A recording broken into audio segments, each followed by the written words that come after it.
Welcome to SoulPod Studio. We're not your average social network. We're a community of professionals, enthusiasts, and students taking sustainability to the next level. Join us on our journey and get inspired by Earth heroes just like you.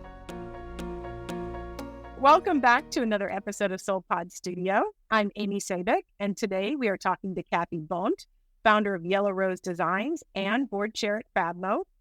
FabMo is a nonprofit organization rescuing designer materials for creative use.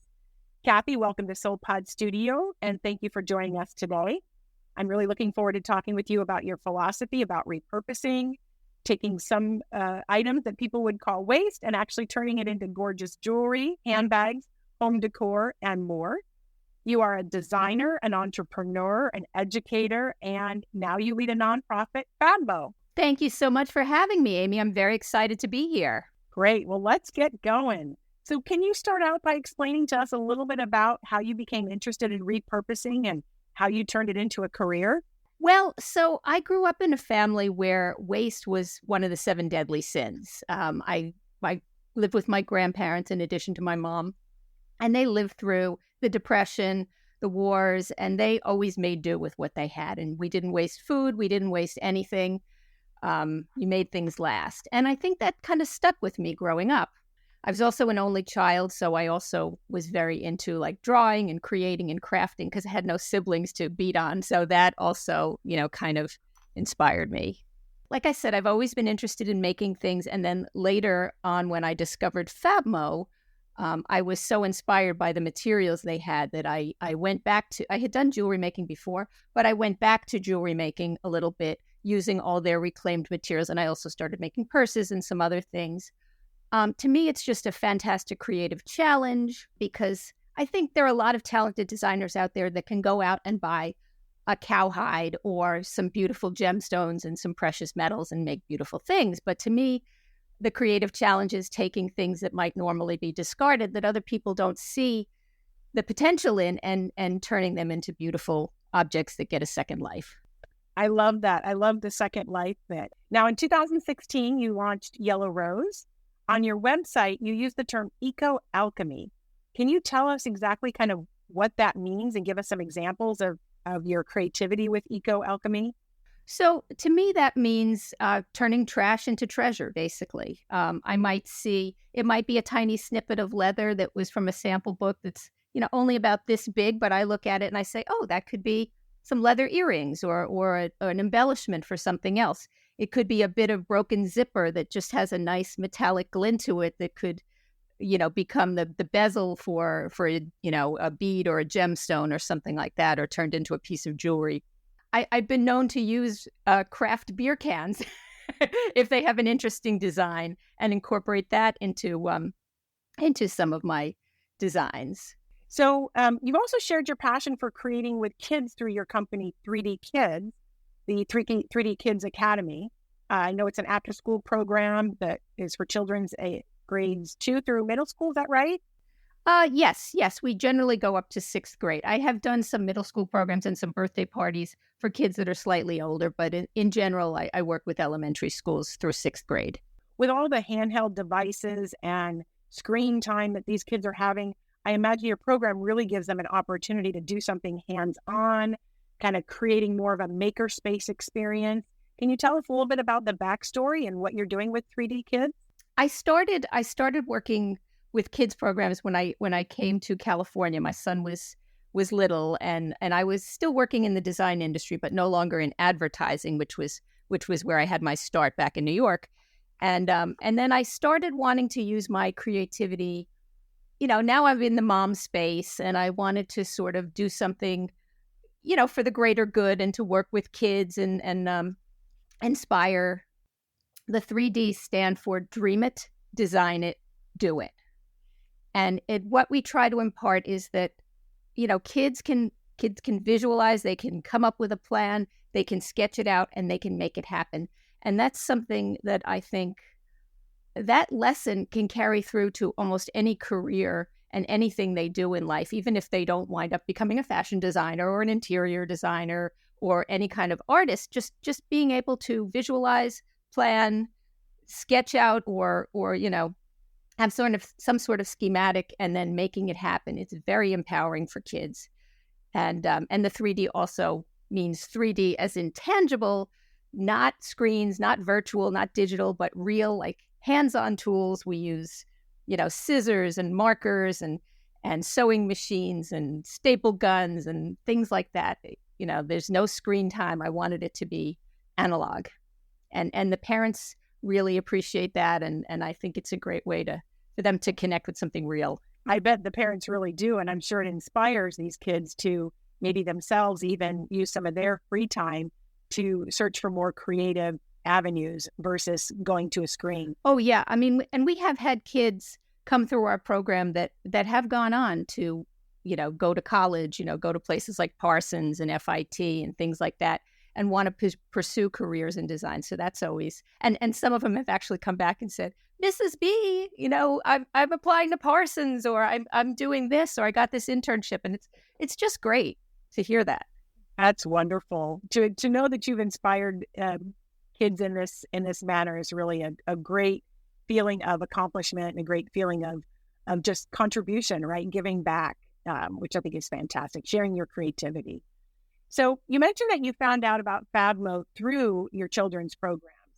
Can you share us a bit about your discovery of FabMo and how that even was a source for you for your children's program, and how those two just kind of intertwine together?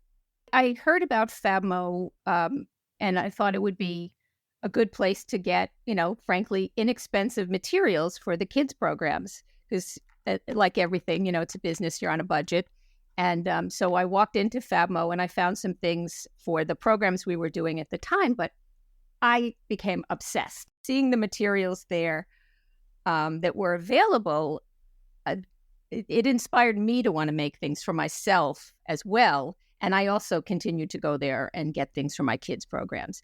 And also, like, in going back to the kids' programs for a minute, I've always tried, even when I'm not getting materials from FabMo, to impart the idea of upcycling to the kids. I mean, I remember one time we made pendant lamps in our interior design program out of those Califia oat milk bottles. They have a great shape, and then if you cut off the bottom and decoupage on them, they make a great pendant lamp.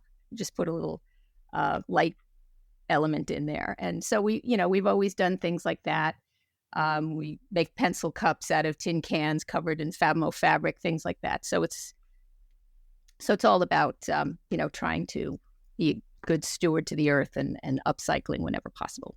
But yes, so I discovered FabMo through the kids programs, but then it became much more than that. And I realized what a wealth of incredible materials were out there that would be going to waste if it wasn't for FabMo. So it kind of took on a much bigger role in my life than just a source for getting stuff for my couple of classes.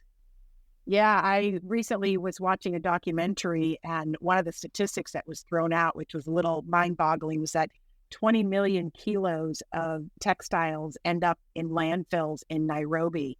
And that's a lot of textile. That's a lot of waste that could really be used for other things like what you guys are doing with your children's program, with your jewelry. So I think what you guys are doing at FabMo is absolutely fabulous. We're just playing a tiny part in what's going on, but we do rescue about 70 tons a year from a fate in the landfill, and that's pretty good for an all-volunteer organization, I'd say. But there's a lot more work that needs to be done on the part of everybody out there. Yeah, that's a lot of tons of waste that you guys are recovering and rescuing. So I know another statistic that I recently saw was that roughly Americans throw out about 82 pounds of clothing.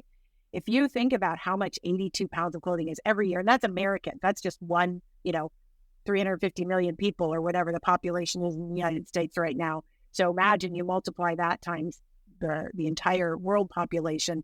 That's a lot of waste. It is. It's staggering. And we really need to do better.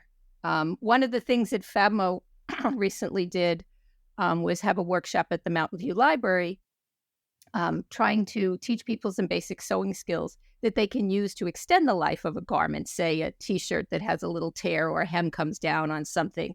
A lot of people these days will just toss things, either give it to Goodwill, and it doesn't always wind up in the right place, even when it goes to Goodwill, or toss it in the dumpster. And if people can just get a little more life out of their clothing, then, we'd all be much better off. We'd have less textile waste. That's just one thing we can do. But yeah, I love that. And I know that something like only 1 in 5 pieces of clothing really actually end up for sale at places like Goodwill and some of these other, thrift stores. Only 1 in 5 pieces that are donated are actually sold. The rest, again, goes to landfill. So you're right. Take a T-shirt that's got a hole in it and sew it up, right? Put a patch on it. There's lots of options that are available to you, or tear it up and use it for something else. Yes, T-shirt yarn actually is something that we've used a lot in my camps and after-school programs. You can cut the T-shirts into strips with a rotary cutter or even a good old-fashioned scissors. Pull them, they curl up into, nice long strips, and you can use that. We've woven purses out of that. You can weave baskets out of that. It's a great raw material. So are there other organizations similar to FabMo nationally here in the U.S. or globally that you work with to leverage learnings or best practices, or even just to share how FabMo operates with these other organizations? So there are. FabMo is not alone. I don't know of any globally. We haven't really interacted on a global level with other organizations, but there are several in the U.S. And we recently, I think it was about a year or two ago, joined a Discord server to share sort of best practices and tips and advice. And that's been pretty useful. But on the East Coast, you have Fab Scrap, which is based in New York, and now they have a new outpost in Philadelphia. And they focus on fabric as well, but it's mostly whereas we get our material from the Design Center in San Francisco, and it's more home decor type materials. They get theirs more from the garment industry because, the garment industry is very big in New York City. So that's where they get most of their materials. But again, their focus is also on fabric. And then in the Bay Area, you have East Bay for creative, East Bay Depot for creative reuse, I think is the name of it. I'm meaning to pay them a visit. Some of our other FabMo members have gone there and have a relationship with them. But they're in Oakland, I believe. And then we have Raft in San Jose, which gets a lot of different types of materials, and it's focused more on educators. But now they are open to parents and pretty much anybody who wants to get a membership. But they have fabrics, but that's just a very small part of what they have. And then there's a place called Scrap in San Francisco, which is a lot of fun.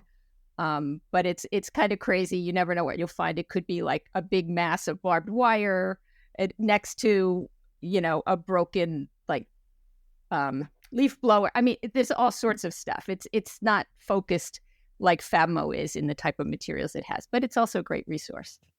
Yeah, there's also some other places that I've stumbled upon in San Francisco that have a lot of outdoor items that you can also, repurpose, reuse. They have doors and screens. And, for example, the house that I was living in for a while, it needed a new back door. And rather than sand that one down and try to, repair it, it was really just, it was probably loaded with termites, who knows.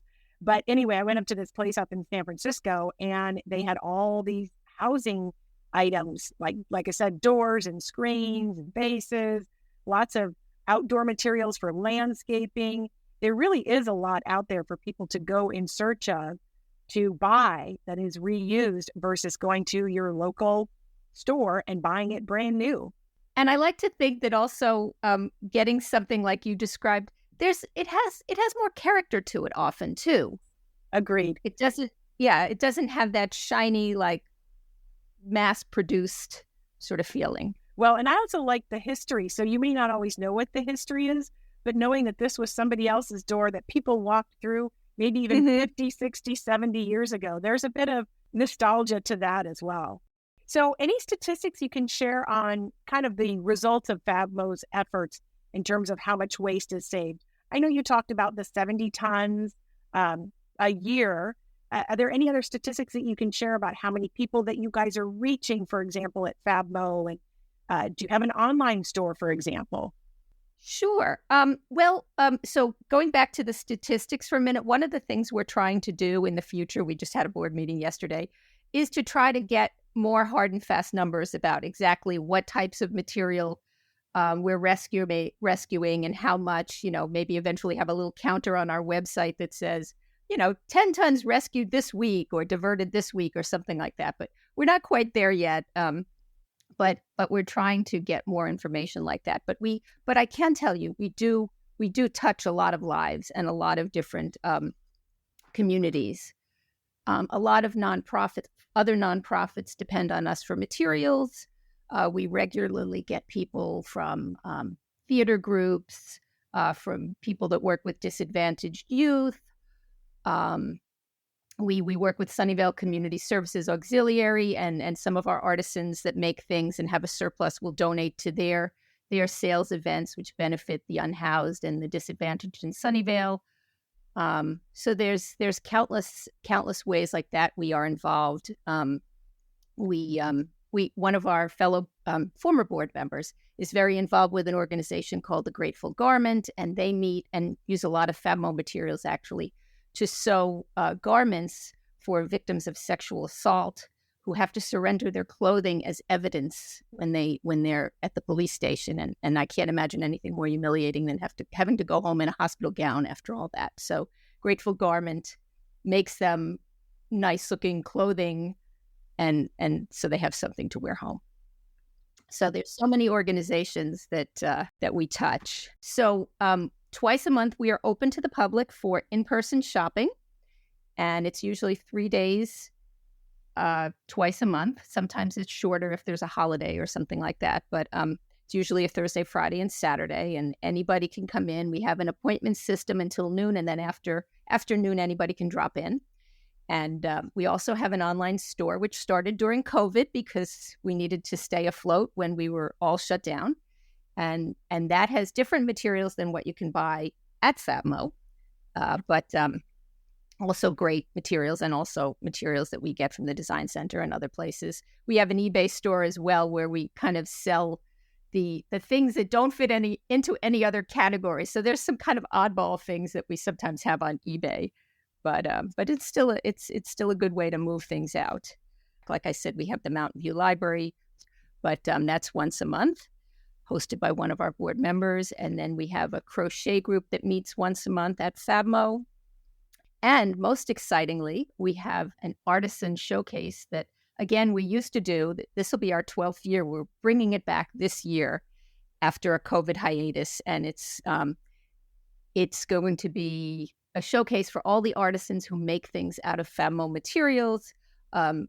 It's a way for them to sell their merchandise, and it's also a way for the world to see the incredible things that can be made with FabMo materials. This year, it's going to be on October 8th at the Los Altos Community Center from 10 to 4, and we're looking forward to it. We're going to have about 40 artisans. I'm hoping to get some food trucks, and it's going to be a great event. That sounds amazing. Yeah, so for anyone here in the Bay Area, definitely check that out on Sunday, October the 8th from 10 to 4. I think that sounds fantastic to see all the work that has been created and spun out of this huge initiative that FabMo is driving to rescue all these designer goods. I'm going to be attending. I'm really excited about it.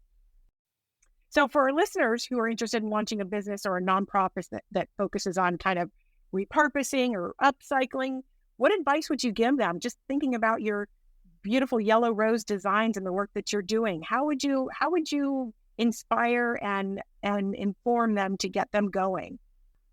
Well, if they're thinking about starting a creative reuse organization like FabMo, I would advise them to have some sort of a plan to start with. FabMo started organically.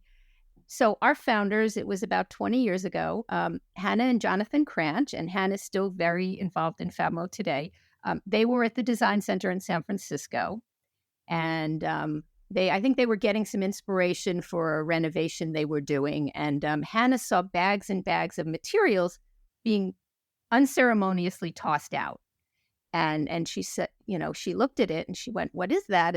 And realized what it was, beautiful samples of in some cases silk and brocade and leather and tile, all sorts of wonderful stuff. And she was a teacher at the time, and she said, would it be okay if I took a bag with me since you're going to be throwing out? They said, sure. She took it back to Palo Alto, invited some of her teacher friends and neighbors over, dumped it out on her living room floor, and it was a hit. I mean, people couldn't get enough of it, her friends and neighbors and fellow teachers. And so she started doing it on a regular basis. She and Jonathan would go there and pick up some stuff and bring it back. And for a while, it existed in their living room and then in their garage. True Silicon Valley startup, right? But then eventually they needed to make it more official for space reasons. I guess they wanted to have their coffee table back.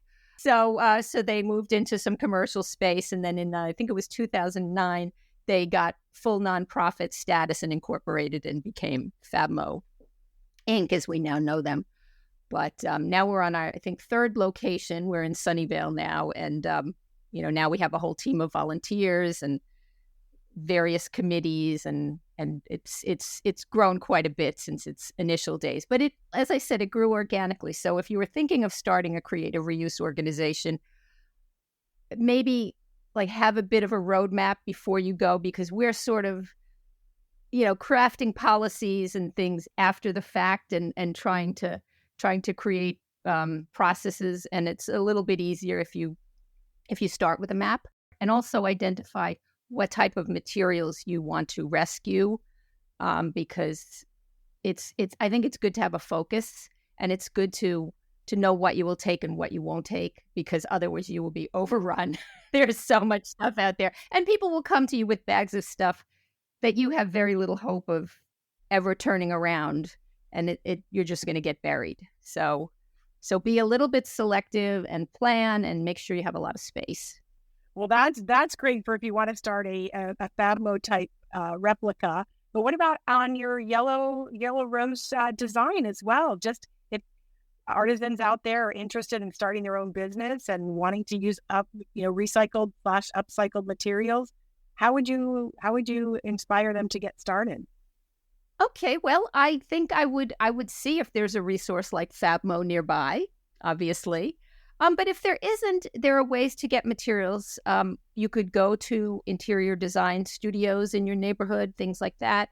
Ask if they have any samples they were throwing away. You can there are a lot of things you can also do with things that you find around your house. It's surprising how many things you can actually repurpose. Like I said, the beer cans, right? My little secret. You just need a few cutting tools and a little bit of creativity. And then there are all sorts of platforms like Etsy where you can sell your wares. And I think I've seen since COVID, I think there's been an explosion, at least in our area, of artisan markets making a comeback. And I think that, everywhere it seems I turn around, there's another artisan market or craft fair. So, try doing that a little bit and put your feelers out and test your product. But I think it's a good time to be a maker. Oh, that's fantastic. I agree. So are there any influencers that you follow or businesses or nonprofits that you look up to? So I follow a couple of like crafty repurposing blogs. And also I follow Catherine Kellogg has a blog called Going Zero Waste, which I follow. And then also Anne-Marie Bono, the Zero Waste chef. I think you had her on as a guest not that long ago. We did. She joined us here at Soul Pod Studio recently. She's fabulous. Yes, and she's in Sunnyvale. So we've talked about FabMo and she's posted for us. And I'm not really that much of a chef, but I'm fascinated by some of the tips and tricks she's had. And I definitely appreciate where she's coming from. And then there are some local organizations like Greentown Los Altos is doing some good things. They have bike valets at all their events, and which I really appreciate. And we're going to try to partner with them more. And then big companies, I like Patagonia. I like their philosophy, and they collect their used garments. They sell their used garments. They try to use upcycled materials whenever possible. And yeah, I think that's about it. Any trends that you've observed in terms of consumer behavior, rising interest in thrifting, local artisans? Can you share with us a little bit about what you're seeing there? Well, I think I am seeing especially among the younger generation, there's a growing interest and awareness. I mean, obviously environmental concerns are in the forefront right now. But I think there's a growing interest. I see it among my son and his cohort who are in their mid-20s, thrifting and buying local and creative reuse, and that's heartening. I also think people are becoming more aware of the issue with fast fashion. Fortunately, not everybody, but people are, at least the people that I talk to, and maybe I'm preaching to the converted, but I think there is a growing awareness of the problem that we have and how we have to, change our consumerism behavior a little bit, or the planet's going to run out of room. As far as artisans, again, I am seeing a lot of people appreciating artisan-made goods, and I'm seeing more craft fairs and artisan fairs coming back, and I think that's wonderful. It's amazing to me. I feel like this is a little bit of a trifecta with FabMo, 3D Kids, Yellow Rose Design. They're all feeding each other this beautiful circular environment of recycled and upcycled materials. You're using them in your Yellow Rose Design. You're using all these materials for your 3D Kids, and teaching, these kids about recycling and upcycling and reusing all these materials, which is amazing.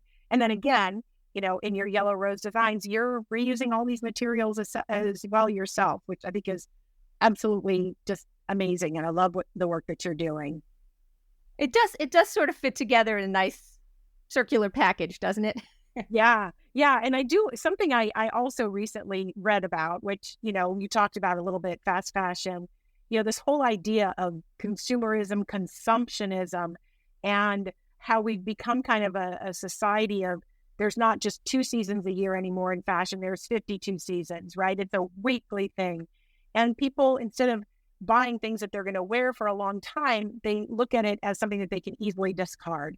It only cost me $10, so I can wear it twice and I'm fine. I can just throw it away.